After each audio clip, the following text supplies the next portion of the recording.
अंगार गाँव में झुलंता अवस्था युवक मृतदेह उद्धार। बेगुनियापड़ा थाना अंतर्गत अंगार गाँव में जनैक दोकानी तोफान साहू बारिपट लाट्रिन भितर जड़े व्यक्ति झुलंता अवस्था मृतदेह उद्धार होइछे।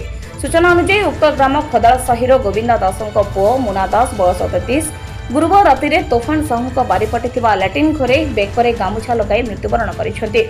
तेरे शुक्रवार सकाळु तोफान साहू पुओ लाट्रिन जावा समय मुना झुलंता मृत शरीर को तेरे शुक्रवार सकाळु तोफान साहू पुओ लाट्रिन जावा समय मुना झुलंता मृत शरीर को देखि घर लोक खबर देते। घर लोक विचलित अवस्था ग्रामवासी को खबर देवा परे शव को देखा लोके रुंड हो जाते। तेबे मुना जड़े घर मिस्त्री भाव काम करुवा बेले पत्नी अंतःसत्त्वा अछंती। ए मृत्यु को स्थानीय अंचलवासी संदेह प्रकट करुवा बेले पुलिस तदंत पर घटनार सत्यासत्य पदाक आसिब बोली आलोचना होछि। खबर पाई शुक्रवार सकाळ 11 घंटा समय घटनास्थल में बेगुनियापड़ा थाना एएसआई अशोक कुमार हांसदा एसआई टूना पीड़िका एएसआई जगदीश पंडा पहुंची तदंत आरंभ करिसेंती।